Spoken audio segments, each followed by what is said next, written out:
Oh, hey, we're live.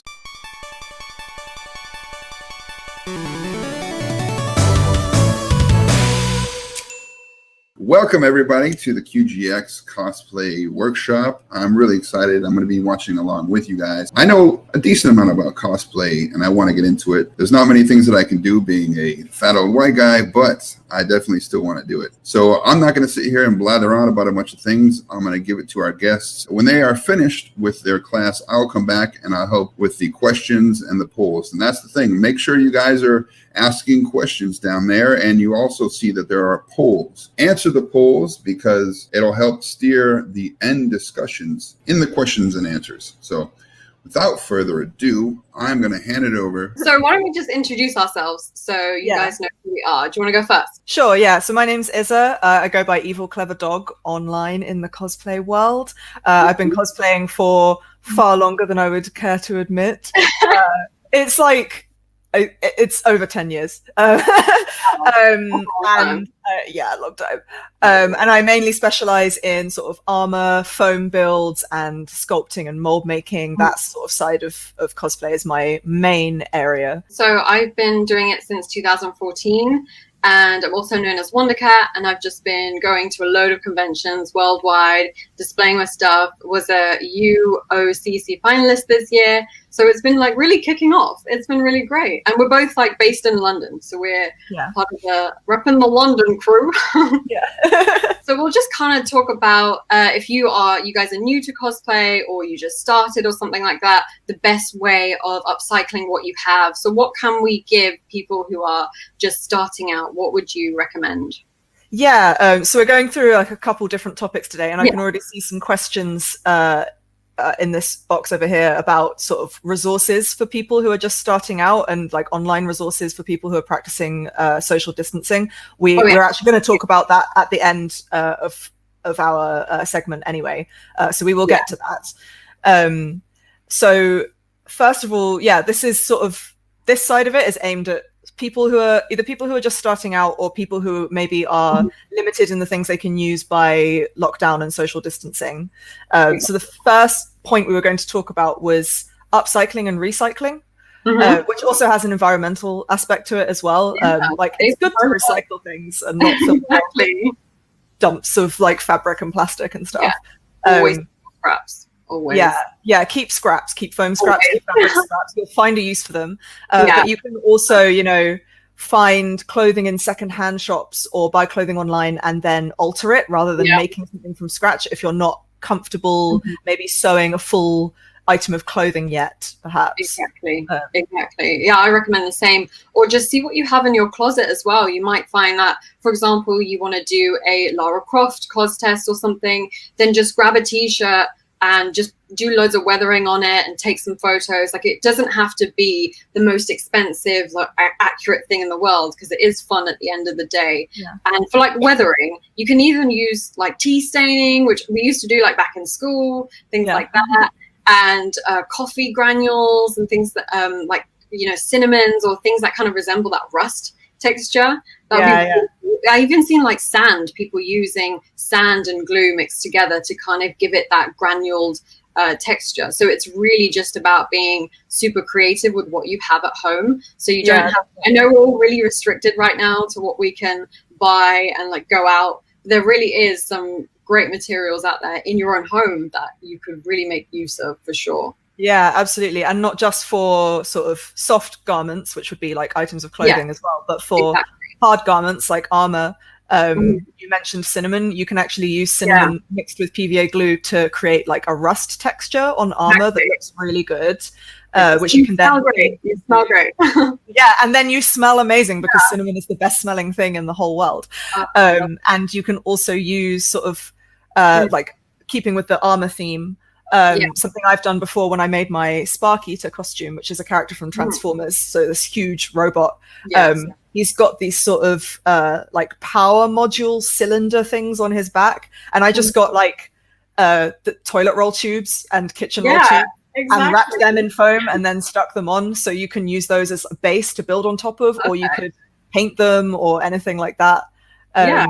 Exactly. I love that though. Like, I had a friend who did a Moana cosplay, and it was like an armored Moana. And you know those hair rollers, those like really thin hair rollers? She used them in her staff, and they looked amazing. So it's really just about like painting. And I see a question here, like, how do you wear the clothing? So how I usually do it, if you have acrylics at home, water them down with some water. You can get a sponge and just dab it on the clothes. If, for example, your character's running through a battlefield, think about what's attacking them. So do they have lots of blood? So you can get some fake blood. I like to get it on a paintbrush and then flick the paintbrush so it splatters. And it's a really nice random and organic effect. Yeah, I love that effect. It's so cool. So it's all about making it natural.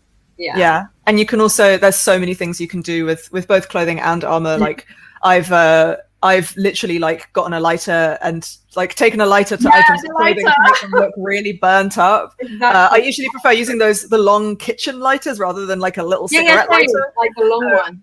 Yeah, they're really, really good for that. Like frayed ends as well. You just whack that on and it just seals it on. That's the lazy way of doing it. Yeah, definitely. Just be like, yeah, I'm done. Great. And like patterning as well. If you want to get into patterning, a really easy way is the cling film gaffer tape method. Do you remember doing it? Like, I still use it. Do you still use it? Oh yeah, 100%. It's like everyone uses it. So you don't really need anything else, in my opinion, for armor. Like, yes, safety first. If you're going to be burning clothing, make sure you have a damp cloth and a bowl of water, and you probably should do it outside as well. Cling film and either masking tape or duct tape is just the best way to pattern armor quickly and cheaply. It's you as well. And you can also, so I'll explain the method because people might not know. So you literally, like, you take, say you're making a bracer, you take your arm, you wrap it in cling film, and then you put tape over the cling film, which creates a barrier between the tape and your body. The cling film creates a barrier between the tape and your body. And then you have the exact shape of your arm or your leg or your chest, whatever you're creating a piece of armor for. And then you draw the pattern on, you draw the seam lines where it's going to divide up, and then you cut it off, and then you have pattern pieces that will fit perfectly to your body. Exactly. And it's two items that most people have in their homes: cling film and masking tape, right? And scissors, 3 items. And scissors. And a pen, 4 items. And a good old Sharpie, and you can do whatever you want. And then you can also, if you want to get even more fancy with it, if you've got a lot of duct tape and a lot of newspaper and a lot of cling film, you can make a duct tape mannequin. High five. So you'll need a friend or a family member who can do this for you. This is super fun as well. It's really fun. You stand there. You do have to stand there for quite a while, but you basically get your friend or whatever to wrap you up in, like, your torso up in cling film and duct tape or masking tape, preferably duct tape for this because it needs to be more durable. Exactly. And then basically they create that mannequin of your entire body. You're going to want to wear like an old t-shirt you don't really care about that's form-fitting. And then you cut that pattern off, you tape it back together, and then you stuff the inside full of newspaper, and you have a cheap mannequin of your exact body measurements, because mannequins are generic, size 8, size 10, size 12, which doesn't fit everybody's proportions. It's really annoying. So this way, if you're patterning either clothing or armor or anything, you have an exact replica of your proportions. Exactly. And it's great. Yeah, I use mine all the time. It's so great. I still have yet to do one. It's so great because if you have an existing mannequin, you can also stuff that. So use bubble wrap or something and just use it. Say you want like larger hips or larger shoulders or something like that. You can just stuff it in. So you can work around what you have as well. Yeah. And that can be great too for not just getting your correct proportions if maybe your hips or your bust was a bit bigger than the average mannequin, but you can also use that for creating exaggerated proportions, which a lot of comic book, video game characters do have sort of unusual proportions. And if that's something that you're trying to achieve, in particular I'm thinking of I've done a lot of like mech builds and armor builds where the shape of the armor does not conform to the shape of the person's body wearing it. You can sort of bulk out your mannequin with like newspaper or whatever, and then tape over that and create a pattern off of that. Yeah, That's definitely the best way of doing it. And I feel like it's the easiest way. Like we've all have those things at home. So it's definitely something I would look into. And then we have also cos testing. So if you don't have the full costume at home, why not just do like a makeup test? Whatever your favorite character is, your favorite superhero, do a little makeup test, take it in front of some natural lighting, and just have fun with what you have at home. And it doesn't have to be something that's existing. You can also do OCs, which is original characters. So make your own characters. I see a lot of D&D stuff out there, and a lot of like original OCs. And I love the originals and the gender bends. Like I love the creative stuff. Have you done any OC characters before? I haven't yet. I've been working on my own spin on a character. I'd really like to do. Cool. You mentioned D&D. I like Critical Role, and I play a lot of D&D. And one of my favorite characters is Not, and she's the Goblin Rogue, and I've been wanting to make sort of my own version of her, where I just sort of take the design that's already there and extrapolate upon it. And I was going to give it this sort of like ancient Persian armor theme, where the sort of like chainmail connected by plate mail. And because her outfit already has some elements of that sort of side of things in it. Like into it. Yeah, and because I like doing armor, sort of doing my own thing with it. Exactly. How about you? That's really cool. I love Game of Thrones. Well, just ignore like the last season, but I love Game of Thrones, and I wanted to do a little homage. So I did the Dragon Queen. So it's inspired by Drogon, which is the main dragon. And I wanted to make like an armor version of like a queen mixed in with Drogon. So I researched like dragon designs and dragon textures and skins, and then I just drew my own, and then decided that if I made a mistake, it was fine because I designed it and it doesn't matter because I can do what I want. And it's really cool. And you just get to be so creative and just try all these different textures and trying different armors. And it's just like paying homage to one of your favorite things. And yeah, I just love that. I love seeing it as well. Yeah, I remember that cosplay of yours. It's really cool. I never got to see it in person because whenever we are at conventions at the same time, we always miss each other and we see each other from afar and go, hello, I have to run to a photo shoot, and then never see each other again. We just see you at the very far and I'm like, hey, you look amazing. You look amazing too. Bye. Exactly. That would be so fun. And I see another one. Can you do OC cosplay in competitions? You can. Some competitions do allow it, but always read the rules. Some don't. It really depends. And if there's a specific, say there was a League of Legends competition recently, you can only do from the game or from whatever. So you just got to read the rules. But a lot of the time, the normal ones, you can do gender bends and OCs and stuff. So that's great. Yeah. And I think also like, thinking back on not just OCs, but sort of taking a character's design and extrapolating upon it and doing your own spin on it. A lot of contests are happy for you to do that as well. Again, check. But when I've been judging contests, I've often given prizes to costumes where I feel the person has taken a design of, say, the one that comes to memory right now is a woman who did a Rose Quartz from Steven Universe, and she took what is a quite simple design, but a dress that is tricky to make. Exactly. And she added upon it, and she added this sort of cascade of roses and rose petals going down the dress in a really beautiful way, and just added all these elements to the costume that suited the character, had shown she'd really thought about the character. I love that. Yeah. That's really nice. Yeah, try and make it, if you love the character, that will come out in whatever you make. You know that you have thought about all the elements of the character, all of their personalities. So really feeding that in and feeding. So when people see you, they're like, oh my God, that's when the episode when that happened, you have that on, and that's so cool.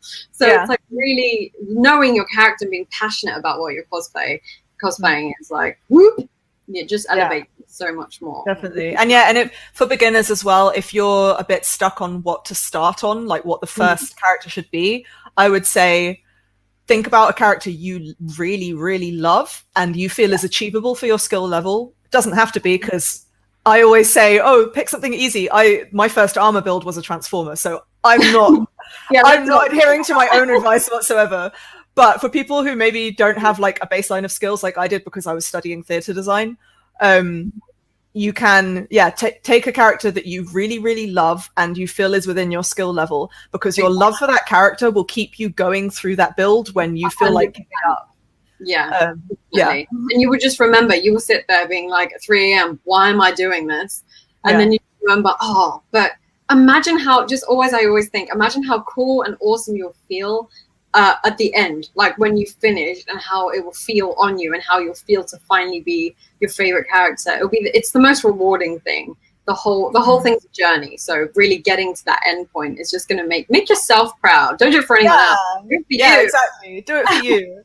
And when you are having those lower moments, like I had when I was making my Aloy cosplay, because it was just it's so detailed, and I was like, this is going to go on forever. And I would just go back and play Horizon Zero Dawn for a few minutes and be like, this is why I'm making this cosplay, because I love this game and I love this character. Yeah. And I've had friends say the same thing to me, a friend who made a Black Panther cosplay, and he was struggling with it for ages, and then he was just like, I just went and watched Black Panther again, and I remembered why I wanted to cosplay this character.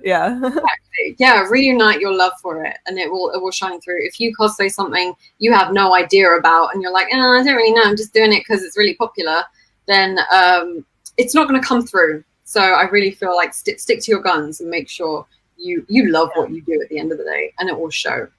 Yeah, definitely. I mean, that's what this is about after all, because the reason for cosplaying is showing how much you love a character or a game or a comic or a movie. So that's why we're here. So just show your nerdom, by cosplay.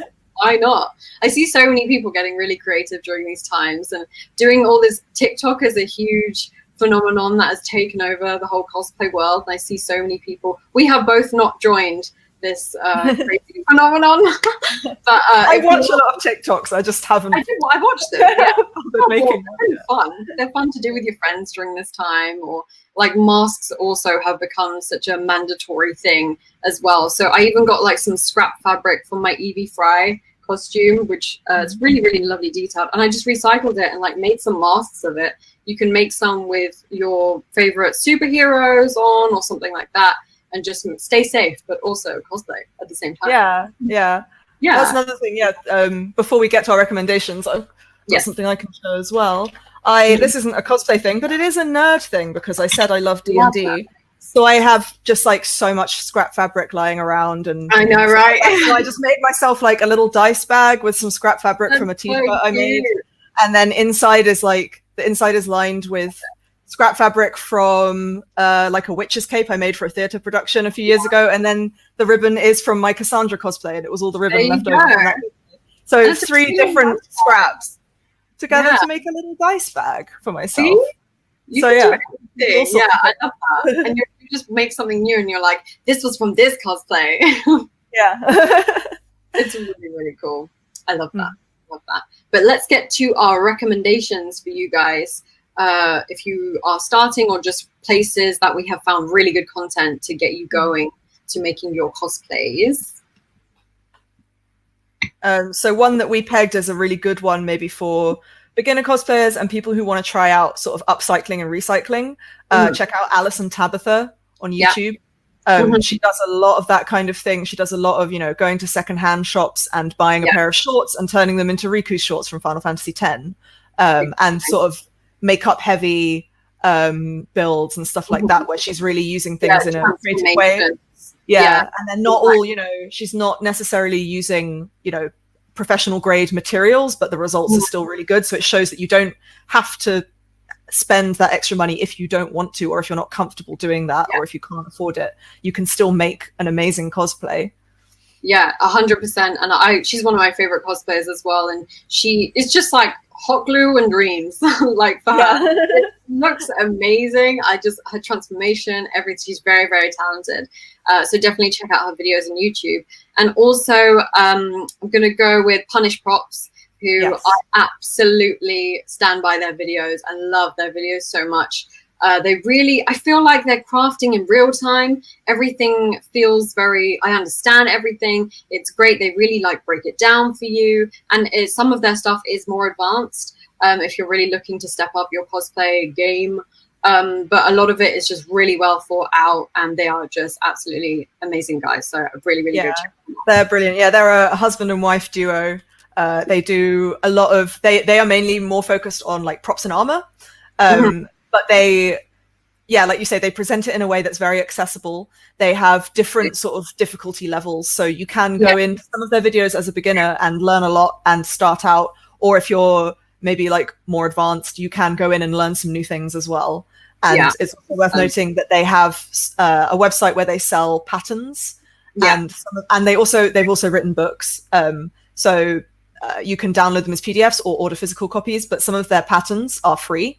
So for example, we love freebies. They have, you know, an iron axe from Skyrim and some other sort of armor and helmets from Skyrim, which are free to download. And then you have a pattern where if you're building your first big foam build, that already takes out a huge sort of barrier to entry where, oh, I don't know how to pattern something like this. It's really complicated. Well, you can just go and download a free pattern off their website and follow along with the videos they've made, which show you how to put it all together. And that is a fantastic way to get into armor and prop building.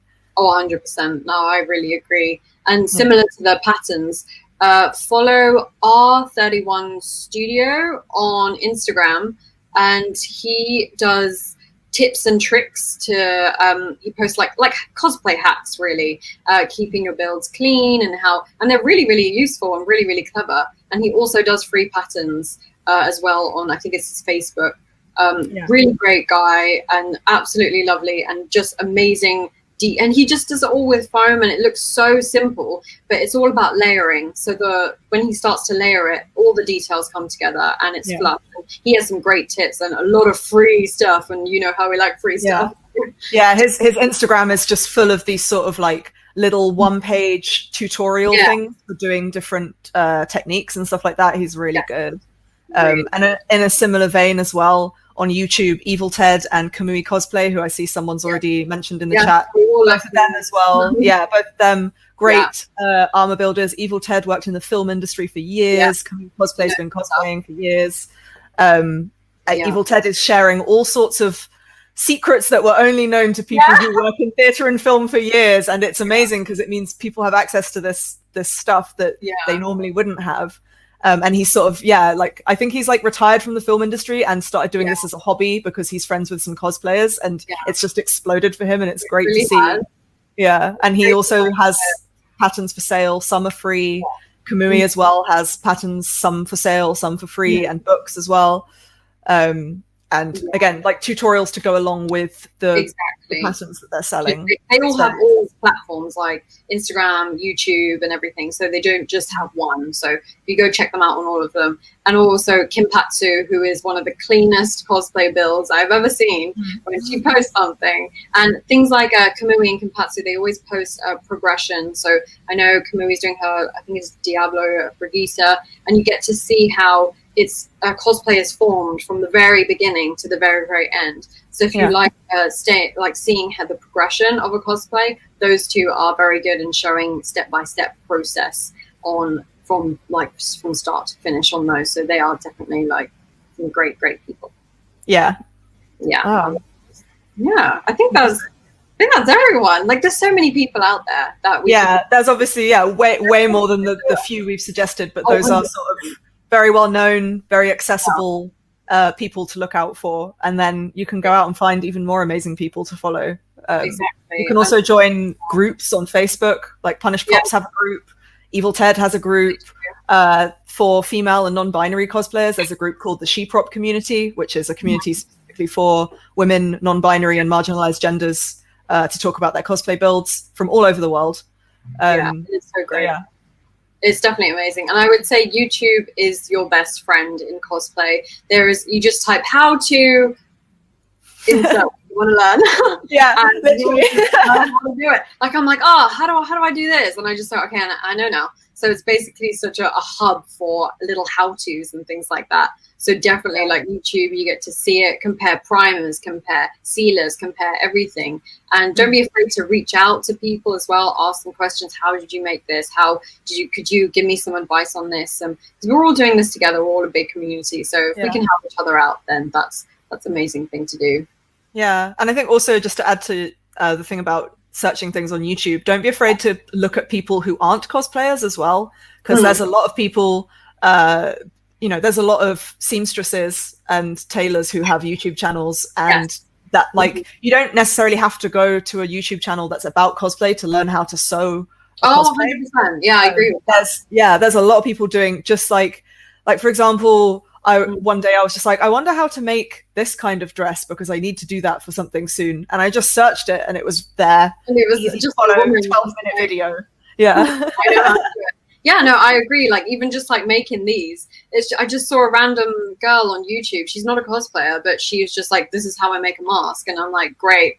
So it really doesn't have to be cosplay based. There are people out there, like you said, who are seamstresses or who are just really crafty and creative. And even like when it comes to like woodsmiths and people who work with woods and metals and irons and things, who have things like that, and they have their own workshops as well. Those are really great. And learning about LEDs as well, people who are very into lighting stuff. There's a whole load on YouTube about that, so they're really useful. Yeah, definitely. And for mold making as well. Yes, mold making. Mold making is something that's used in a lot of different professions, not just even in theatre and film, as like a broader thing that cosplay is just a small part of for like costume and prop making. Mold making is used for all sorts of things, and there's a lot of tutorials out there for that. So exactly. Theatre electricians and theatre prop makers are also, they are so cool. Yeah, they are really thanks that's weird. Yeah, they make it happen. Like they are the ones behind the scenes who are literally turning the cogs to make it happen. So thanks to you guys, we can have amazing stuff. Thanks. And that's something I might get into more next week when we talk about crafting. Yeah, we'll talk about more professional. Yeah, if people are interested, I can talk about cosplay, being both a cosplayer and working in theatre and film. We can talk more about specific crafting techniques. If there's anything people are particularly interested in, you can go look at our Twitters and Instagrams and look at the costumes we've made, and feel free to drop questions about specific builds or techniques for us to talk about next week. That would be really helpful to help us know what to talk about. What do you want to know that we can just feed into next week? We'll talk more about more advanced cosplay techniques and things like that. Painting, weathering, making, what materials to buy, what materials we use. But like you said, if you want to pick out any specific cosplays you've made, like how did you make that specific helmet or something, then we can kind of guide you through the process that we do that for next week. So don't miss it, because it's going to be good. Where can people find you if they want to check out your cosplays in the meantime? So on Instagram, I am Katya Fern. That is KatyaFern. And I am Wondercat Cosplay on Facebook. Twitter is also Katya Fern. So you can find me on there. And I will be releasing a new cosplay very, very soon. So that's exciting. That's where you can find me. Where can they find you? So I am at Evil Clever Dog on both Twitter and Instagram. I know it's a weird name. It's cool. I love it. I can't get rid of it now. It's stuck with me. I'm currently working on two-ish cosplay builds. I'm working on one cosplay build and one prop build for a cosplay I've already made. And I'm hopefully going to be able to post some more content to do with that soon. And if you want to check out any cosplays I've done in the meantime, Instagram is probably the easier place to find it, because Twitter is mostly full of me talking about my Dungeons and Dragons games at the moment. But find me at Evil Clever Dog. And unless there's anything else you want to talk about, I guess we'll see everyone. I think we all did it really well. So that concludes our little section, and we'll be back next week talking about all the other stuff we've mentioned. This will give you an introduction of who we are. Those of you who don't know us, my name's Nick. And I'm Gary. And basically we make videos at Comic-Cons. We started back in 2012, 2011, I think now. London Film and Comic-Con. And purely from being able to do quite a few cons, we've had an amazing chance to meet some very talented people, including our previous hosts who've just talked about their skill set very well. We've been very fortunate to be able to kind of meet a whole range of people and do some amazing things just purely for the fact that Comic-Cons exist, which is amazing. And cosplay. And you guys. We're fine. I think kind of our main topic was going to kind of be Comic-Cons and the community and kind of our experiences of different locales for those as well. This one playing at the moment, this is MCM, pretty much London Comic Con, the main big one. It's at the Excel Centre. They have what was the last statistic? It's roughly around about 80,000 people over the weekend. Something like that. It varies obviously between year to year. I think it might be more people. I don't know how many halls they have now. Oh my gosh, yeah, they change it all the time. But a lot of people, basically. Yeah, if people don't know, the Excel Center is huge, but like whenever you go to some cons, they'll use the entire convention center for a con, and this con is huge, and the entire convention center is not being used for it because the convention center is ridiculous. Yeah, that's so true. That is so true. We mainly use the outside bit anyway. Yeah, I mean, this is the summertime, so people can probably tell on some of these shots where there's shots like this where it's kind of obviously more grayed over. There are other times where it's so damn sunny that you have to be outside. You have the sweatiness and that's not fun. All the high contrast areas. And this was back whenever like the camera stuff we use now is, I mean, the last video we did at MCM where we filmed with you even out by the dock part. Yeah, like the new camera we've got does so much better than this. this one here was struggling a lot. This is still holds up though. This is really amazing. We definitely, I think, like as the filmmakers in this kind of said about kind of equipment along the way, go, oh yeah, it looked good at the time, but like compare it to what we're getting like now, it's good. Our one stunt. Interesting enough, the guy who fell over there is a guy called. It's me. There's good timing.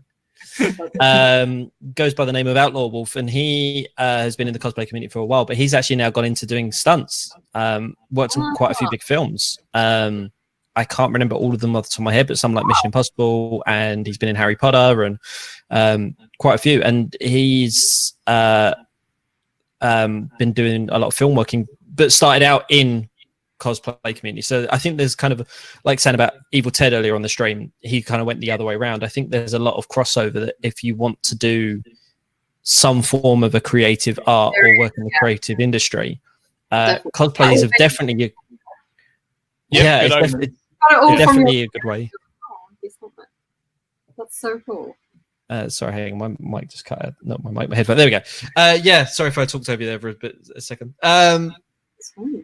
So yeah, it's good because I think, like as you say, it gives you reason, and it gives you. I liked earlier on you were saying about like, you know, if you're going to cosplay for a character that you like, it will help the motivation a lot more. Yeah, definitely. Well, what kind of inspired you guys to start doing music videos for Comic-Con? It's a weird like accident that we kind of started doing it. Basically, we'd started doing like short action films and stuff and comedy sketches on YouTube. Bought a new camera gimbal, it was like the cheapest thing you could get at the time. It was like $60, but we were like, oh, we got this new toy, and I was going to London Film and Comic Con that weekend. So I was like, oh, Nick, like I saw these videos online that were done by a guy called Axon, like, and he's done these like little character vignettes. I was like, we could go and just, you know, go up to the con, mess around, and maybe film something cool over there. And the plan wasn't even to make a video at that point. It was just to test the thing out. We didn't have a song. We didn't have anything in mind. We just kind of went along and just messed around for a couple of days. Made a video. Everybody seemed to like it. We had fun doing it, and then 8 years later. That's so crazy. What a transition though. Do you have like a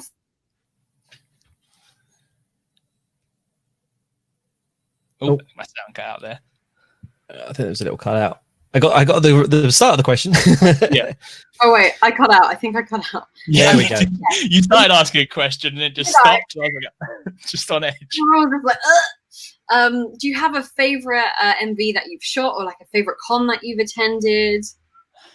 I think my favorite, this is weird, like my favorite like cosplay music video was probably the first San Diego Comic-Con we did. But it's also because it was the first time ever going to San Diego Comic-Con, and it was like a crazy, insane experience for us. Crazy. But I really like this video, which is the latest, the last year's MCM one that we did. Hey. There you go. I think I kind of agree that there is definitely, I mean, kind of 2013 SDCC was huge, especially in kind of the lead up to that. And for those of you who haven't gone, like, if you ever get a chance to go to San Diego Comic-Con, that is just, they take over the whole area. We're talking about, like, you know, oh, here, this is Excel Center or this convention center. San Diego takes over the city, takes over the town. Yeah, that's crazy. And it's just a whole new world. And it blew our minds. I mean, this was our first time in America since, well, like, I hadn't been since I was a kid, and I think Karen and Gary similar. Yeah. And if you've ever seen the film Paul, the Simon Pegg and Nick Frost one, where they first go to San Diego and they're standing under the sign, no word of a lie, that's exactly us. Hey. Oh, here we go. Hey, there I am. I love that shot, by the way. It's so cool. I was just, because we spent a while doing that. I was sort of like, we just done a whole video, just wanted to go to that area of, like, in London where it's kind of like that the whole way around and just film around with you everywhere. Film around, and I was like, let's just go to London. It would be the easiest thing right now. It's true. Well, the XL was quiet. Oh, no, it's not. Yeah. But yeah, the diabolical. Diabolical. I guess because someone I said before, or someone was like, what's the, you know, one of the things people recommend for, like, to spot whenever people are in cosplay? And one of the things that's especially from the video side of it is, like, things like what you were doing there is where you kind of embody the character a little bit. And it's, you know, you kind of have to go around with the swagger. Like, if you're cosplaying Kylo Ren and you're all Kylo Ren'd up, you've got to have that Kylo Ren walk. You know, that's what makes you stand out, rather than, like, here's awkward Kylo Ren who's just kind of, you know, bumbling around or whatever. Yeah. So whenever, like, as Nick saw, whenever I was cosplaying as a butcher in this video, I had to keep going around, putting on the psychotic face, and walking around like you've got a swagger to you. Which, you know, being in costume does really help, because you can just kind of go, okay, I know I look like this thing and I'm wearing a thing I wouldn't wear every day. Yeah, that's true. So you can kind of really, like, embody the character a lot easier. It's a lot more difficult with, like, certain characters like this It group, where obviously you're in very casual clothes, so it's like trying to get in your mindset of it. But you captured it so well, like, even the color grading and everything, you can tell that's from It without even, you know, the holding hands, like doing things that are from the actual film as well. You're like, oh my gosh, they did the thing in the film. You know, it just brings it to life so much more. I'd love to say it didn't take us forever to film that. And the group and hold hands. Okay, we got the shot. There's definitely been times where we've kind of known straight away exactly what we wanted to do with a character. Yeah. You know, we've seen someone. I always remember the one of the slightly older videos we did. There was a song, and we knew the song ahead of time, and there was a line in it that was something like along the lines of "Hotter than Goose, Flyer than Maverick." Top Gun reference. And literally that day, he was walking around and saw these two guys in Top Gun. He's like, right, brilliant. Okay, cool. Right, we know we're going to get you in on there. But there's been other times, like, it kind of goes back to the creativity of the cosplayers as well, because there's been plenty of times where we've seen either, like, a really cool costume or that we don't know personally a lot about. Because obviously we cover so many fandoms. Like, yeah, we're geeks at heart and we know certain things, but, like, you guys will always know that character way better, like the one we filmed with yourself. Like, I still haven't actually personally seen that show yet, but you were able to kind of give us a vibe, and, you know, we basically work as a collaboration. That's what we try and aim for.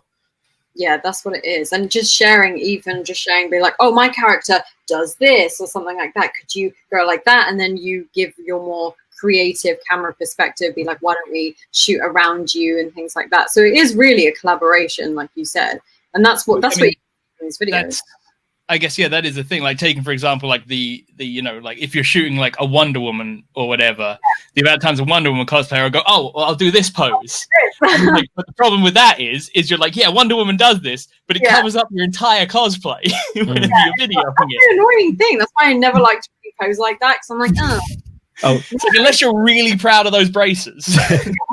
Well, the amount of times we found someone who's like a really cool Captain America, or someone with a shield, like a really cool shield. Like, we really want to show off the shield. We really want to show off the costume. Rarely can we get a shot that gets both. That's hard.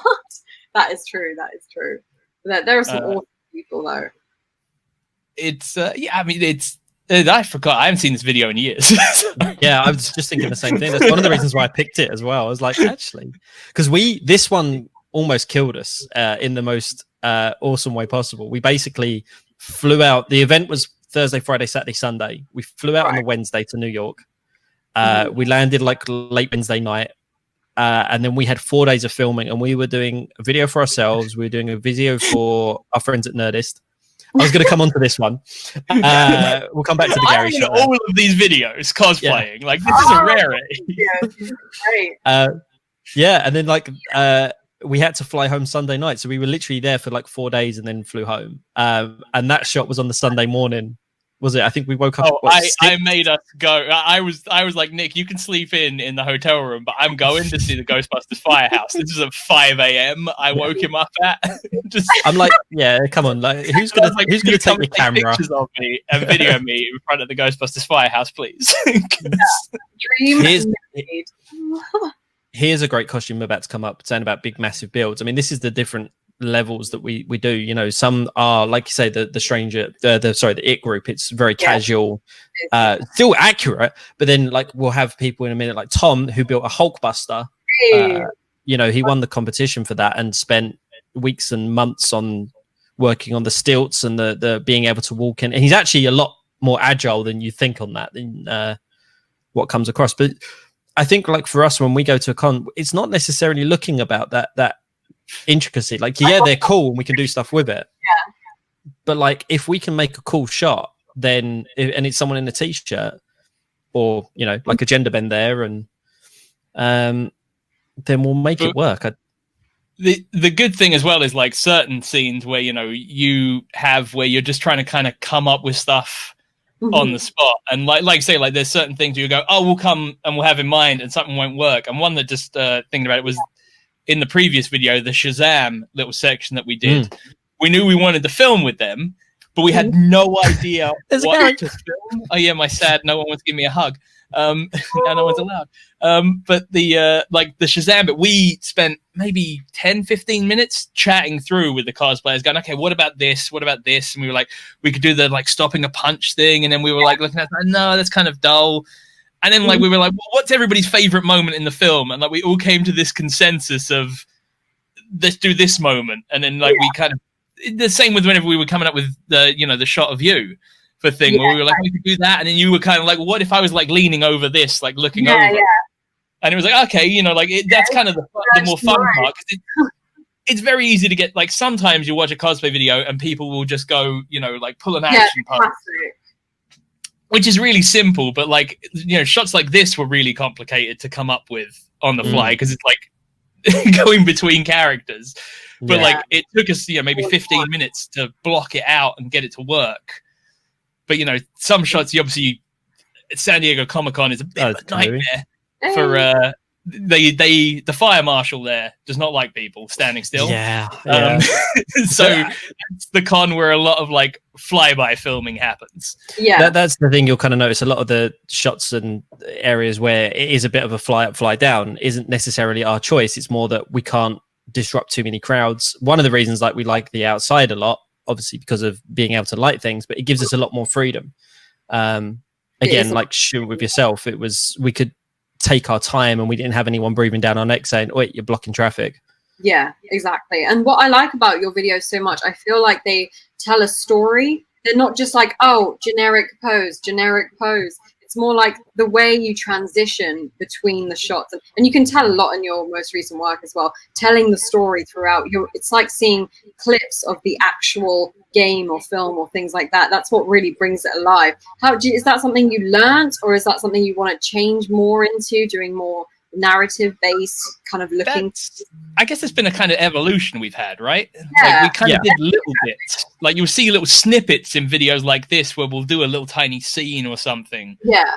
But then we just kind of, I think the discussion me and Nick always had, and we had like a little side project, obviously we were talking to you about as well outside of cons. Yeah, exactly. Trying to let's show off the cosplay, and more let's try and make the cosplay feel like it's in the world that it's in as close as we can get, which on a con floor is hard.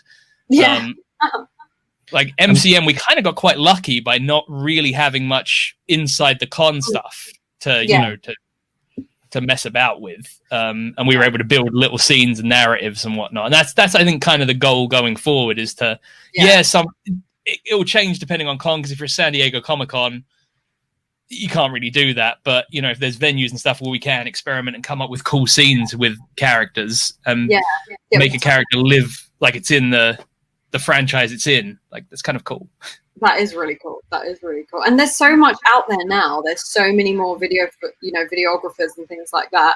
And what are you seeing out there? Like, you're seeing all these cool people making new things that are inspired by you. Like, how does that make you feel? It's a weird one to respond to, but it definitely is one of the driving forces why we make the videos as well. So we've had people come up to us who have like, hey, and we've had it from both sides. And we've had it in terms of cosplayers come to us. We've just had general public come to us, but we've also had filmmakers come to us and say, hey, look, I bought a camera because I saw your video, or I made my first cosplay because of your video. And it does sound weird saying it like this. I don't mean it to sound too egotistical, but knowing that we've kind of helped someone who was maybe considering take that jump and finally go, cool, right, I'm doing it. And then enjoy the fun that what is Comic-Con. I mean, as I say, we've met some amazing people and had some amazing times just purely because of this hobby, basically. That's so true. It is a weird world. I feel like we're all connected, and it's so funny. I think the first time we shot together was 2014, and it was the first cosplay I ever made. So I hope no one ever finds that little clip and like. Which one is that? It was Daenerys Targaryen. You won't recognize me. Yeah, definitely. I was like, oh, these guys are like filming some videos. Oh, that's cool. And then people, it was such a weird world, right? I remember that. I think the first time I properly remember meeting you was right at the end of MCM. I was hanging out, chatting to two of my friends, and you were like taking pictures in your Rita stuff. And I was like, this is the most awesome thing ever. I took like 20 pictures. Like, this is like the coolest cosplay I've seen all weekend. And I was like, I wish we were shooting a video this weekend, but I'd literally come up for half a day. We definitely need to shoot that sometime. That would be so cool. To raid a jewelry shop. That's one of the hardest things about Comic-Cons is kind of coming away from a Comic-Con and seeing all your friends' photos of other cool friends that you completely missed. You're like, that costume would have been awesome. Exactly. Oh, did you see this? No. We were too busy filming this. Exactly. I hate that. And you're always missing people like, what? There was a giant thing of this? What? That is sad. Is there a favorite thing you like to see at cons? Like a favorite cosplay or anything that catches your eye? Oh, it's a real tough one because I think maybe one of the things that like for cosplays me is definitely whenever if the two things that catch my eye, like Nick is aware of this because it drives me insane when I'm making film stuff, is where I see obscure stuff that no one else seems to pick up on. That's a filmmaker. Like I'll be like, film that, and he's like, what is that? I was like, it's based on Ralph McQuarrie's artwork from Return of the Jedi. Like, go film it. Like, run over. That'd be great. We'll get lots of views. There was one guy at San Diego Comic-Con who I always remember, and he was dressed as Blank Man, which is a Wayans Brothers movie from back in the 90s, and no one knew what this guy was dressed as. And I went, "You're Blank Man." He went, "You didn't say South Park." And I was like, "No, you're Blank Man." He goes, "You're the only person who's recognized me in 2 days." Hi. Hello. Hey. Hi. hey, hold on. I'm good. How are you guys doing? Good. There is a certain amount of if we see something new, something fresh, even if it's a variant on, like that video where there was the gender bend version of I've completely forgot the solo project now. No, completely forgot the character. This is why I'm terrible. Imagine being a geek, but then completely having a really bad memory and stuff. Short-term memory is just like, oh yeah, you're that character that kind of. Are you talking about the Agent Carter section? That's the one. I was gonna. I was about to say Agent 47, and then realized that's where I got wrong. But like seeing kind of variants is quite an exciting thing. And as you say, seeing kind of like more niche fandoms, I think is great as well. There are, don't get me wrong, I absolutely love everything, but I think like for us, there's been a certain amount of Spider-Mans that we filmed and unless you're a trained gymnastic now, there's not a lot of shots that we've got left to get in that character. That's very true. How many Harley Quinns have you filmed? Do you know what? The question is, which version of Harley Quinn have we not filmed yet? I was going to say, I think that's the thing. We've probably collected quite a few. Oh, cool. Yeah, I feel like it's very popular. Is it popular in the Middle East as well? Is Harley like a very popular character? Okay, first of all, I'd like to introduce myself. My name is... Oh, yes. This is so... We are the worst. We're just like, let's just keep chatting stuff. It's okay. My name is Abdullah from Q Cosplay. I'm one of the managers of the Qatari cosplay community. And right now, we haven't had any convention in Qatar other than IGN 2015. So waiting for Qatar Games Expo, hopefully, to do their exhibition.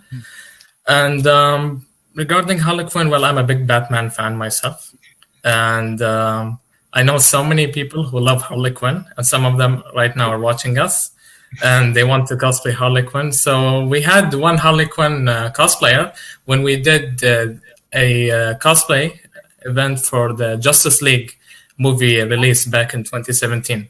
And that was our first event, and it was amazingly successful. I was Batman, and we had Harley Quinn as well as Robin, and we had other DC characters. We had Aquaman, we had Wonder Woman, and it was really great. So yeah, I hope that answers your question.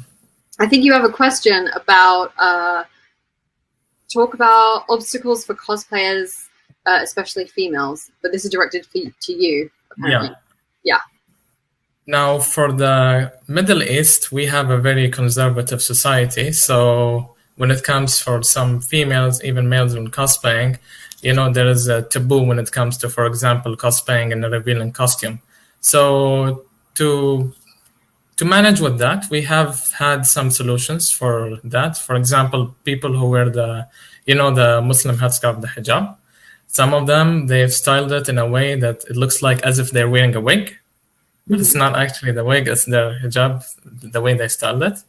And of course, you can look at different versions of the same character. Like, for example, you can look at a character that has a quite revealing outfit, but if you look at, for example, fan art, and you add your own twist and touch into it, then you can just go for a more conservative version in the Middle East. So I think that's a very good way for females to manage. Yeah, I've actually seen it online as well. I saw, I think, a girl do Ariel, and she had like a red hijab, and I was like, "That's so clever." It's so. I love people who get really clever with things. So that's really cool that you guys really interesting. are doing that. That is clever. Cool. Do you guys have like a sneaky zebra, but out in the Middle East, or not? Yeah, not yet? we have. We have one channel. They're called Enforcer cool. Channel, and they're mainly. They always go to the MEFCC Comic-Con, Middle East Film Comic-Con in Dubai, and they're really good. I don't know if they're watching us right now or not, but they do cosplay music videos. They edit photo shoots.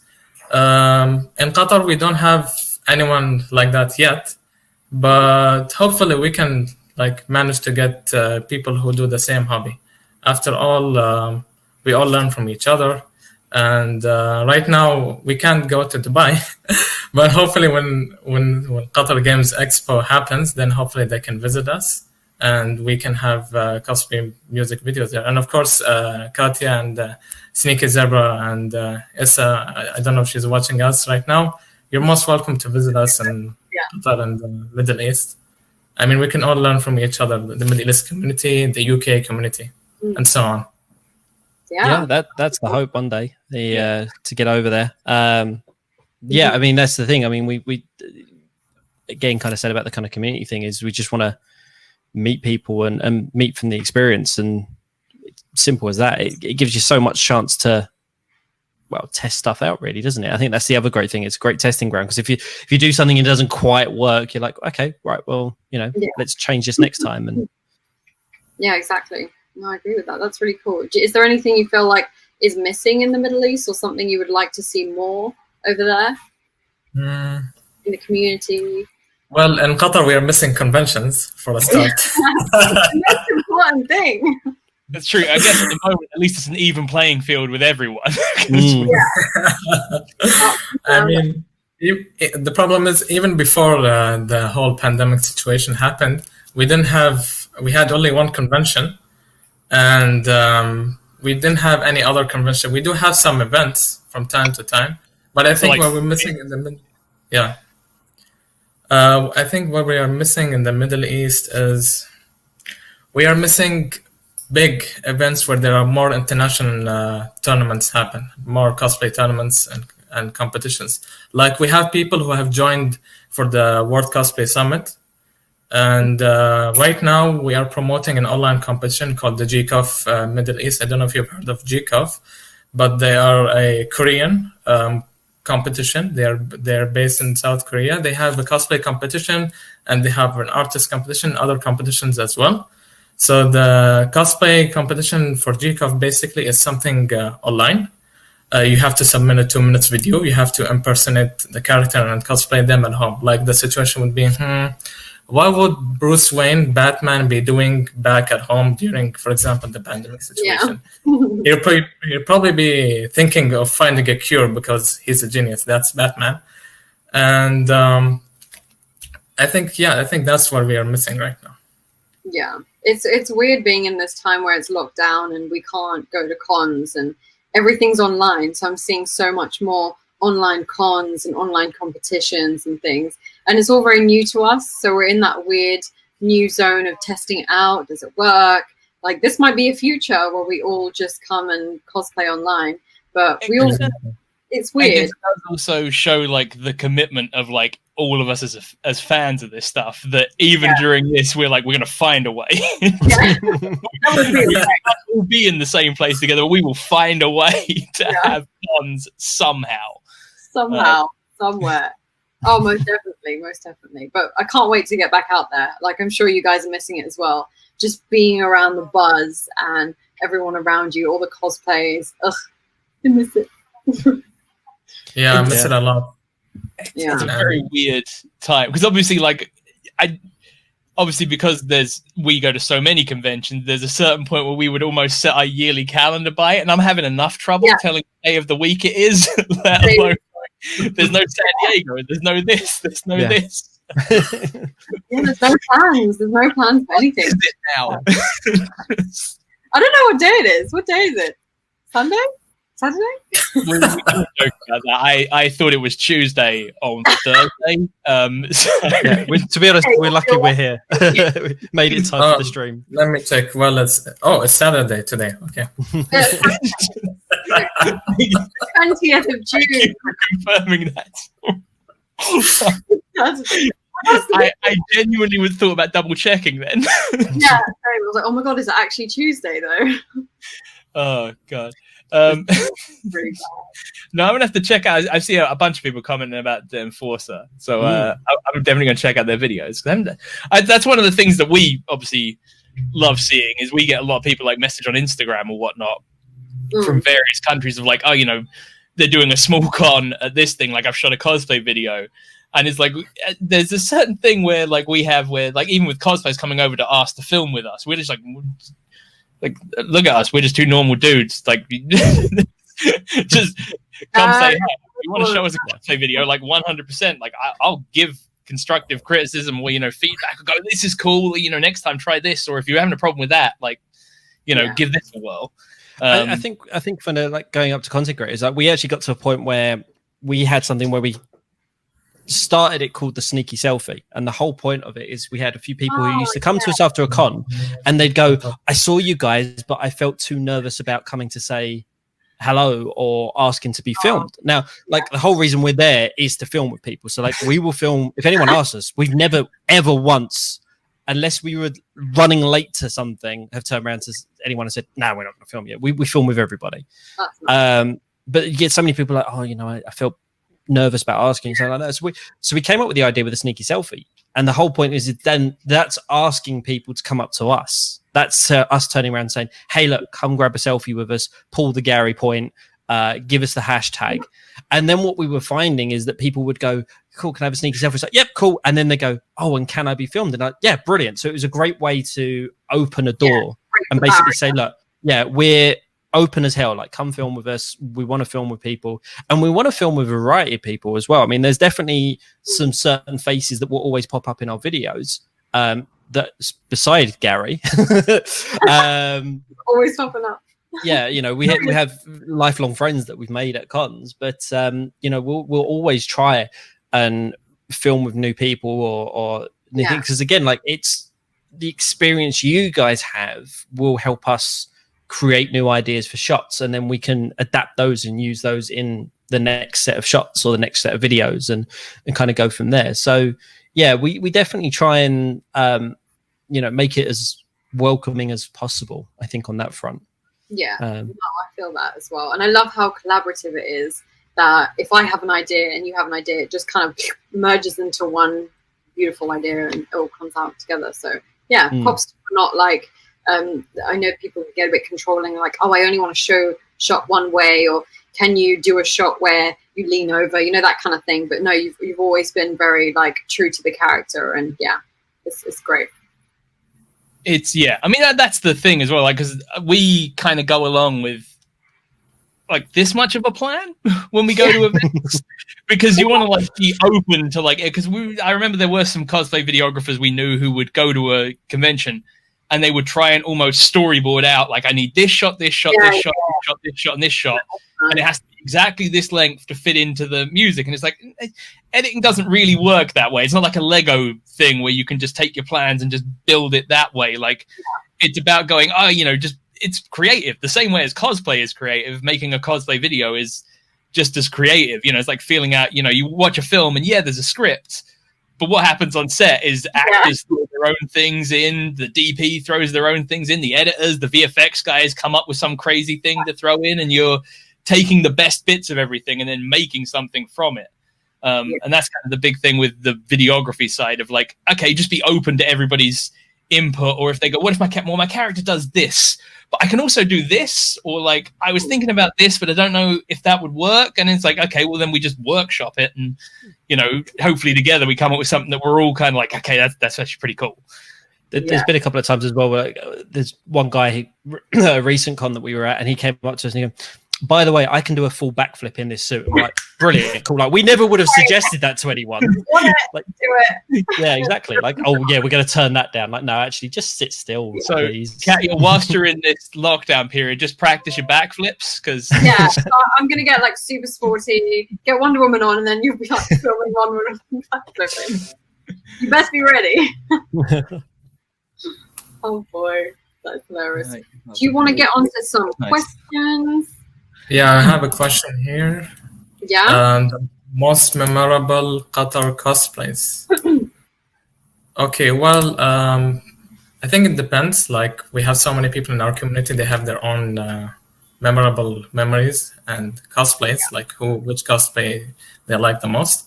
For me, I'll tell you an example of one successful cosplay event which we did. It was for Avengers Infinity War, and we had my cosplay co-manager of the community, Ninong Knows, and shout out to you, Ninong Knows. He had a Thanos suit built in just like less than a month, and we had the muscle suit put in. And we had so many people anticipating this, and we had just little time to prepare everything for the cinema, who told us, okay, you guys have to have good costumes, this and that, because it was the first time working with them, so it's understandable. And when we had Thanos come in during the event, and people were like, oh my God, it's Thanos. the look at the people's faces, yeah, exactly. And even the children were happy, even though Thanos is, you know, villain, but they loved him anyway. So I think that's one of the most memorable cosplays, and as well as Batman. Like, when I go as Batman, the children, they really love seeing Batman, and some nickname me the Batman of Qatar, or, you know. Which is that must suck for having that nickname. You love that. Batman. Wow, you have to change your name now. That's it. Yeah, it's like a nickname. Oh, Batman. Oh, where is Batman? There's this event called. There's an event called Ajyal Film Festival. It's an international film festival done annually in Qatar, and there is a part of it called Geekdom, where you have cosplay and then Artist Alley and so on. So when I go as Batman there, they're like, the children, they just love coming around and taking pictures, and that makes me really happy. That I think that's one of the most memorable cosplays. You know, making people happy who love the character, adults, children, anyone. So yeah, I hope that answers the question. Yeah, that's it. I've seen so many amazing cosplays. I can't even recollect a best one. Can you guys? Do you remember any ones that really? I mean, you definitely mentioned a few earlier on. You know, that's the trouble. You get so, you do get so many. I think it's really hard to nail it down and again, I think there's such a variant in skill set. Like, you know, we've seen people who've done an amazing makeup job. How do you compare that to someone who's done an amazing seamstress job? How do you compare that to someone who's done an amazing phone build? That's true. I mean, I think in like the travels of like all the cons we've been to, I still have my like one that I nerded out at way too much, which isn't even like one that like, again, justifiably people didn't nerd out, but was the dude who was dressed as Skeletor. Masters of the Universe movie with Dolph Lundgren. And like, because I grew up watching that film so many times, like seeing someone in that, like I was just that was for me like the coolest. I was like, take my picture with him, film him, like, just film him, please, everything. That's so cool. Yeah, that's how you can guarantee about being in a Sneaky Zebra video. If it's someone from Gary's childhood, they'll make the cut. Things I loved as a child. Yeah. Late 80s, early 90s comics. Then you'll be fine. Yeah. What would you want the international cosplay community to know about the Middle Eastern cosplay community?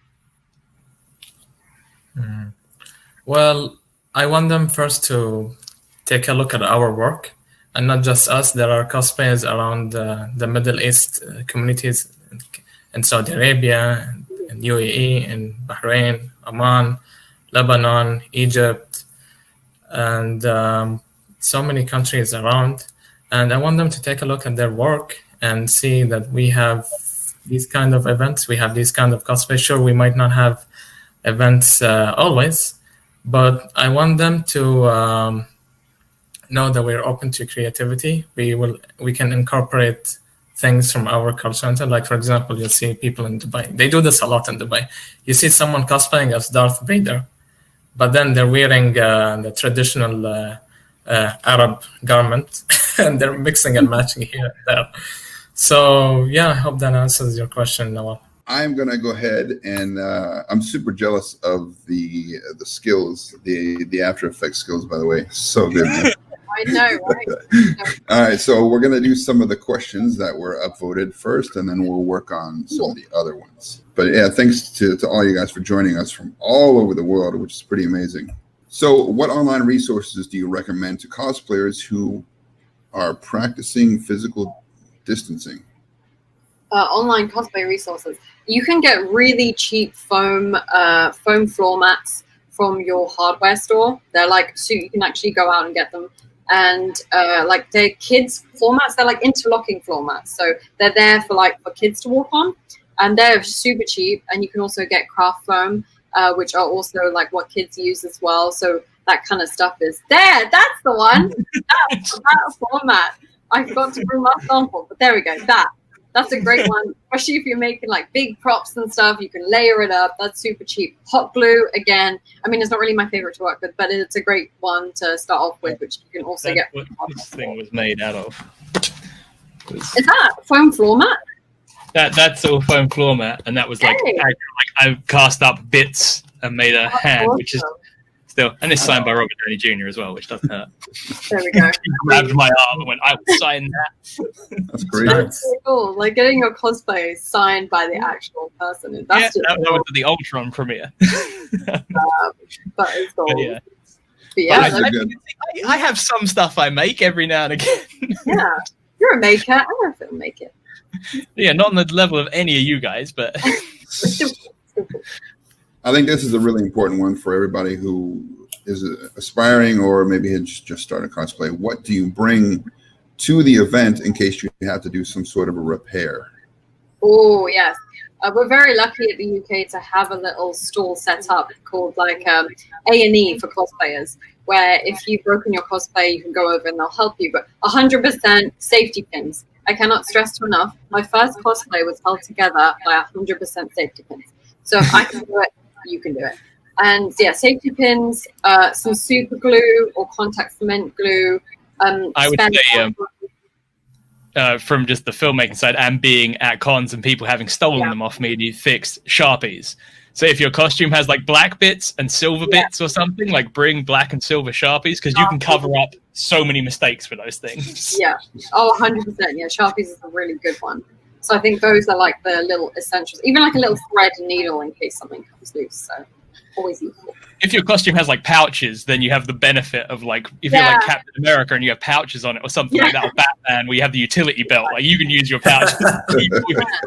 Yeah, and sometimes I actually make pouches for my phone in a cosplay, or find ways where I can slip my phone into my costume. So just get creative and see where you can like slide it in where it's not really shown. So yeah, exactly. I've judged a few cosplay competitions, not just here but before. And for me, it's always like how you guys were saying, like the swagger and actually being in the character. But this one, I want you guys to answer. What is the one thing you think can make or break a successful cosplay?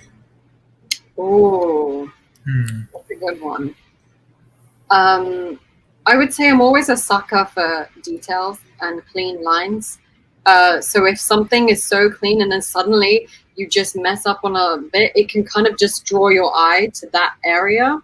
So I think if you're going for a really super clean build and you have something that's not quite so clean, then it can kind of disjoint the eye a little bit. But that is a tricky one. What do you guys think? I think definitely like the two like things I go. The one is like I said, like the kind of, I call it performance. Like you don't need to be an actor, but like when you're in cosplay, like I cosplayed like Poe Dameron for one of the things, which isn't in any of the videos. But like you kind of had to walk along, and you kind of, if you kind of start getting your head in the mindset, you'll kind of walk with a bit of, swagger, or you got your helmet or whatnot, and you're carrying kind of thing. Like believable, yeah, you kind of like embody the thing. Well, like whenever I was doing Butcher from The Boys, like you kind of have to do the thing. The other thing that kind of breaks cosplays for me sometimes is like, I mean, if people can see behind me, I love Star Wars. So most of my references will be Star Wars. I saw. It's very subtle, right? Yeah. Making a Star Wars film, but was a Boba Fett that was going around at a con, and it was an amazing looking Boba Fett, but there was no weathering on it. And the person weathering! But it was so clean that my brain was just like, it looks cool, but it just looks too clean, wrong. Like, and I was like, this is a character that needs to look worn in and can't look pretty and just like it was Boba Fett straight from the dry cleaners. That was just one of those things. Like, it's amazing. Like the build quality is great, but like you just that one extra step that would have just knocked it out of the park. Yeah, weathering is absolute key. I do it in all my cosplays, even if it's supposed to be a clean build. Like when I say clean, I mean seams clean, not like messy clean. But when you have a little bit of weathering, it just makes it pop. Like it really does. Makes it so much more realistic. So that's definitely an essential. I think from my side, what makes or breaks a cosplay, for me, I love acting. So imagine if you're in a costume, and even if your costume wasn't 100% accurate, but then the way you act in that character is, well, that's right, accurate, then at least you've gained half of the points, that 50% in. That's acting for the cosplay. But if you don't act into that character, or I mean, sometimes people don't act into that character because they don't know much about them. But for me, for example, I suggest if you want to do a cosplay, like get to know them more, how they act. It's not just, oh, they look good, they look cool, I'm just gonna cosplay them. No, it's how you act like them. So I think that's a major factor in how to make or break a cosplay. Because, I mean, that is the thing. Like, sometimes you go to a con and there's that con crunch period where some people are just like, I didn't quite get this to the level fully wanted it to be at. But you like I say, if you show up and you're missing a few of like the little finer details, but you really, really bring it. Like if you show up pretending to be Tony Stark and you actually act like Tony Stark the entire time, like I'll buy it. Yeah. Passion is everything. Yeah. How long after you cosplay do you still act like Batman? That's what I was reading, but I didn't want to ask. I was like, did I? he still acts like Batman. Like she knows. You're just Batman. Like, just admit it. I'm Batman. Does that make Tim Lex Luthor? Well, his maniacal plan to speak isn't really working right now. So. Your mic, dude. Unmute. Unmuted you. What's your cosplay? From film? Testing, room 2. Yep. Yeah, man, it's just muted. I didn't do anything. And how often should somebody use the same cosplay, especially if it's like multiple events in a row? All the time. If you made something you're proud of, you show that off and you don't stop. Because if you're just like, oh, it's old. I mean, I'm such a hypocrite because I'm like, oh, I need to make something new every time. I can't wear the same one. But I definitely like, if you're proud of it, then just go for it. Keep wearing it. I don't think you should put a limit on it at all. I guess there's also the thing of a lot of people kind of, if you do a character, a lot of people will just kind of do a new version of that character as well. Yeah. So, you know, sometimes, or they'll go, oh, I wore this cosplay to a thing. Like I've done it once, or I've worn a cosplay, gone, you know, this was a problem, that was a problem, that was a problem. Yeah. I want to wear it next time after I fix those problems, and I'm going to feel more comfortable and know that I don't have to like try and keep that from doing that, try and keep that from doing this, and this pinches over here, and you know, the electronics in this only worked for about 20 minutes, so I need to rewire that. Yeah, so you always learn. There's a lot of kid cosplayers here, so any advice for the parents? You let them do what they want, of course, but I would think just kind of restrain it, as in obviously it's kid friendly, so don't go out there making your kids wear hot pants and stuff for Harley stuff. I mean, make it a little bit more considerable to other people. But I think the main thing is just having fun. So making sure your kid has fun and they're just able to go taking pictures with other cosplayers. Like I have so many kids who come up to me like, Wonder Woman. Like they just really, it's that kind of experience. So like share, take pictures with other people and just watch them live in the world that they've always dreamed of. It's like Disneyland to them. So you've gotta respect that. The first thing that you did, and have you like tried to remake it, whether it was a costume or a video or anything? I've done both of those things. That's, I mean, the thing with like the video making side of stuff, like the cosplay videos, I guess every time we go to a con, we're essentially trying to take what we learned last time and improve on it and redo it and go, okay, this worked. And, you know, there's certain cons we've been to where we've filmed and like we didn't put a video out because at the end of it, we just, you know, you kind of like anything, you know, if there's a costume that you've done and you're just not happy with what you've done or things have gone wrong, you kind of maybe go, we'll go back and we'll do it better next time, but it's so bad we don't want to show people that thing, which is a thing that happens as well. Like, yeah, it's only, you know, any film studio you watch, like Disney has like 10 films you've never seen that are sitting on a shelf that will never see the light of day, that have the biggest stars in Hollywood in them because they're not good. So you know, don't get discouraged whenever something goes wrong or doesn't go your way. Just learn from it, adapt, and you know, come back at it again. Have you ever started a build or video or whatever and then found it really difficult, that it was hard to finish? Maybe you took a break or whatever. What was the problem and how did you finish it? You want to go ahead, Gary? Well, I mean, I am literally at the moment having some of that where I have a couple of cosplay video projects that I have to do, and I have a short film that I'm in the middle of shooting at the moment, and editing those has been really difficult. And that's obviously there's the mindset of being stuck indoors now, which working from home for like 8 years, you'd think I'd be used to that, working remotely a lot for 8 years.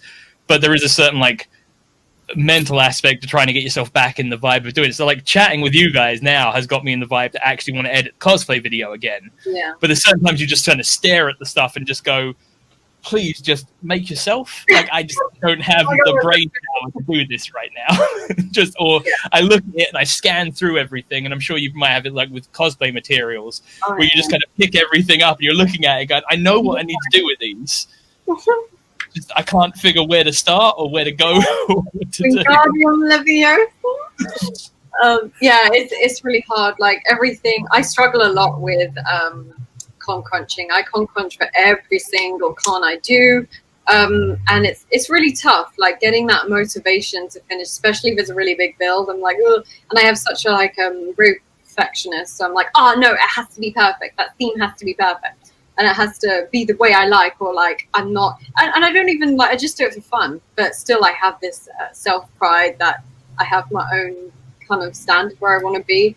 How I overcome it, take breaks. Like, please remember just to, you need break. Even though I hustle from like, I wake up really early, go till like 3-4 a.m. and then do it again and just keep going and going. But you need to have that, take some time out just to reflect. And like, I love making lists as well, make a list of everything that I need to get done. That helps kind of put things into perspective. And always imagine yourself at the end wearing that costume and how badass you'll look. And hopefully you can go film a Sneaky Zebra and it will be awesome. So just go think about all the things you could do with it, and that will kind of motivate you to... I think one thing you guys said earlier, obviously before we were on the stream, that's kind of a good thing as well, was like the watching the stuff. If you get into a real bind of like, the example of there was the watching the Black Panther, or if you were making a Wonder Woman thing, like watching Wonder Woman. I had it working on my Star Wars thing where I was in a real slump, and then on Disney Plus they have the making of the Mandalorian, and I put that on, and then after that I was just so jazzed to actually make something.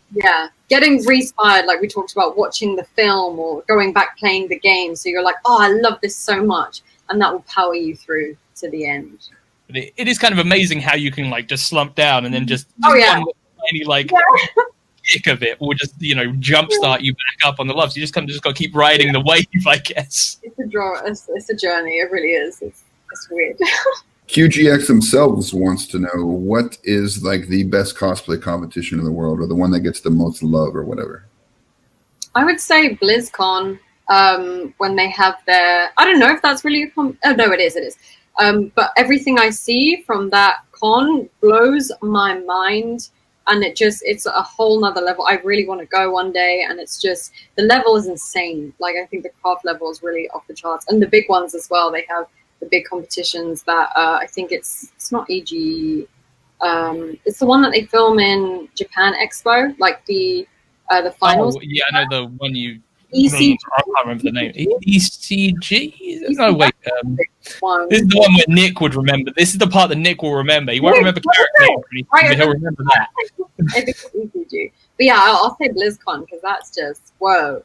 I love it. The stuff there, having been there, is insane. It is insane, isn't it? And people spend a year just working on one cosplay just to wear once to that event most of the time. Yeah. So it is, there's some creme de la creme, like, quality of stuff there. I don't really keep up that much with the downside of the convention stuff with the competitions is we don't really see the competitions that often because we're filming. So like half the time, like San Diego Comic-Con has its masquerade thing, and on the Sunday of that, we all of a sudden start finding all these awesome cosplayers because they've all been preparing for their masquerade thing the rest of the con. So like on Sunday, we're like, oh, geez, there's a giant Lex Luthor suit and like this Supergirl. Like, you guys are awesome. Like, yeah. We were filming, we were doing all that. We couldn't be out here on the floor. So, for us. Didn't you go to the one in Japan? The one in Japan, the World Cosplay Summit. Yeah. Oh yeah. Yeah, the one in Japan, we've had a few Arab cosplayers going there, but hopefully we are also going to prepare for that. And it's really one of the most popular ones here in the Middle East, the World Cosplay Summit. Yeah. But hopefully we can have more competitions like GCOF, World Cosplay Summit, and other ones here in the Middle East, because that's one thing, as I said earlier, that's one thing we really need here in the Middle East. And that's going to create not just more competition, it's also going to increase the prevalence of the world cosplay. What is cosplay? Oh, there's a cosplay competition. Oh, what is this? Should I get into it? Especially if you're a geek and you want to get into something new like that. So I think that's a good idea to encourage people to cosplay for them. Say you go to a con or even a movie premiere or whatever it is, right? And it's maybe a themed one, or you know that somebody else is going to be wearing that same cosplay. What do you do to yours to maybe set it apart? Tricky question. Well, well, and for me, there is no problem if there's someone else wearing the same costume as I am. But what I can do to try and stand out, if they're wearing I can wear another costume which is similar. Like, for example, someone is wearing Batman from Justice League. I'm wearing Batman from the Dark Knight trilogy. I have both costumes. So if that person is wearing Batman from, I mean, unless I know them or I follow them on social media, I wouldn't know. Yeah. So if someone is wearing that version of Batman, I'll be like, okay, I'll wear another version. Yeah, I definitely think there's nothing wrong with someone who's cosplaying the same as you. Treat it as in, like, just do the Spider-Man meme together and just like have fun and be like, oh my god, you're in the same cosplay. Like when I went to the Birds of Prey premiere, we another girl did Huntress and so did I. But we just stayed the whole day together and like took selfies together. I had the kind of the arrows on my leg, and she stuck with the chain look. So it's kind of like just embrace it rather than being like you're at prom and it's like, oh my gosh, we can't wear the same thing. Just kind of Yeah. We've had it a few times with video things where, like, we were filming one of our friends. Chris was dressed as Doctor Strange. And he had a really cool Doctor Strange costume. And as we were going to film him, we met two other people dressed as Doctor Strange. Yeah. So we just got them all in. We were just like, well, we be filmed. So we got them to line up in a row. So Yeah. Chris did this, and the other two stepped out from behind him, and they just all pretended to be illusions of each other. And Yeah. they went around for like an hour pretending and just doing the same thing and copying each other. And I was like, it's just a fun way of going, you guys are dressed as the same thing, but it doesn't mean you have to be like, oh, well, I will have this area and you will have that area. I am the official Wonder Woman. No one can cosplay that. It's like that's such a like bad mentality to have. Like, just embrace it. Like in the video, like you said, get them all together. Get all them What's together. the one I've always seen like pictures of and memes of is like whenever there's a bunch of Flash cosplayers together, where they're just all lined up in like the running, so they just look like they're the echo of the first one running along. And it's like, that's kind of fun because the great thing about cosplay is it is a community, but it's a very inclusive community. And I've found it's very rare that you find anybody wants to like shove someone apart. Like if someone's dressed as the same thing as you, typically what you want to do is walk over and go, oh, where did you get that part? Did you make that part? Like, oh, I had real trouble building this part. Like, how did you do it? Yeah, I love that. How many versions of Batman does Abdullah have? Well, I have two, more like 1.5, because I had I have the Dawn of Justice Batman versus Superman Batman costume. That's the one I wear the most to events. And I also have, I don't know if you've seen it, the Batman Ninja from the Batman Ninja movie. Anime thing. Yeah, that one. That one's really cool. Yeah, I know, right? It's really nice, and I like the way how it mixes between Batman and the Japanese culture. Yeah, I think like you. So nice. Yeah, like imagine if. Bubble tea. Yeah, and Harley Quinn from that movie, she looks really cool. Harley Quinn from that movie, she looks really cool. So imagine if I go to an anime convention in that costume, but I have to finish it first. How about the Adam West one? Oh well. That one is a classic. I want to do the Batman dance, wearing that costume. So yeah, it can be a plan for the future. Why not? And Sue mentioned, Batman from different timelines, and quantum mechanics messed up, and all the timelines are mixed up. Well, if you have several Flash cosplayers, get them all together in the video, have them run around, and then have different Batmans pop in. Like they all came from different timelines. Oh, I think you're muted again. Oh no. No. What is happening? I think Lex Luthor got hacked by Batman or something. Superman was like, hey, Bat, I need you to help me with... Okay, fine, I'll do it. And then he hacks into Lex Luthor. God damn it. I guess we should be coming to an end. Oh, there's so many questions. Is that your bite?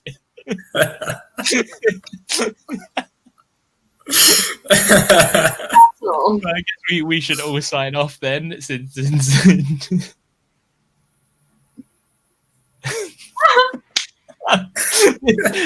why wasn't this the whole way through?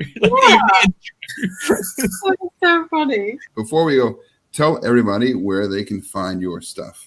Oh, dear. Adela, Yella. Can you hear me? Yes. Okay. Most of the time we post stuff on our Instagram on q.cosplayers. And yeah, that's basically the main social media platform which we're using right now. You can find us at Sneaky Zebra pretty much everywhere.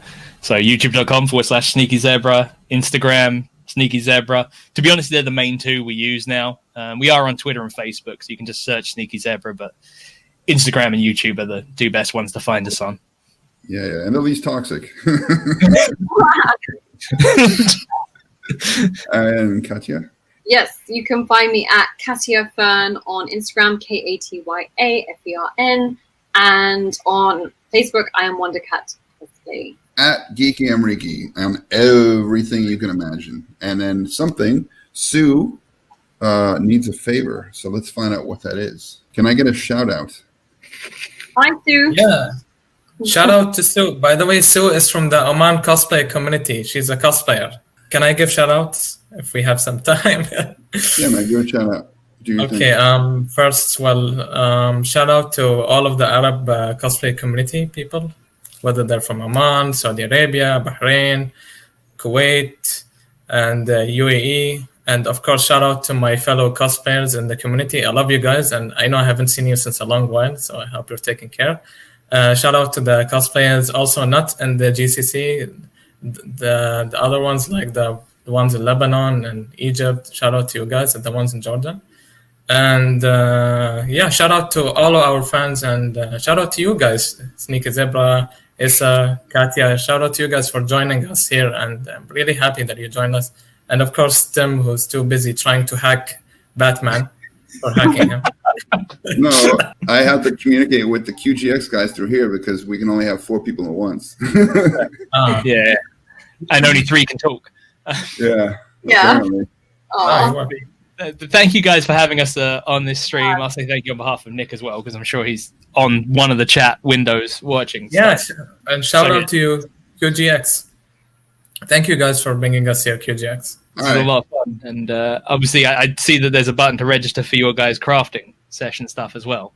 Yeah, definitely do that. I already did that when I first came in, but I'm excited about that one because I've always been curious to see how some of the stuff are made, like how you showed the glove. How do you make that out of a kid's play mat? You know what I'm saying? Like, it takes a while. I won't show version 1, 2, and 3. One last thing, The Rocketeer is one of the best action movies ever made, and that is a fact. I saw that poster. Yeah, right there. It gets slept on because other movies came out after, but whatever. Anyway, that's it for this one, guys. I hope everybody will join us next week when we are doing the cosplay crafting sessions. Should be pretty amazing. Okay. And of course, thank you, as always, to QGX for bringing all of the basically geek community together, not just in Qatar, but globally now. Especially in this time when we can't hang out, they let us hang out.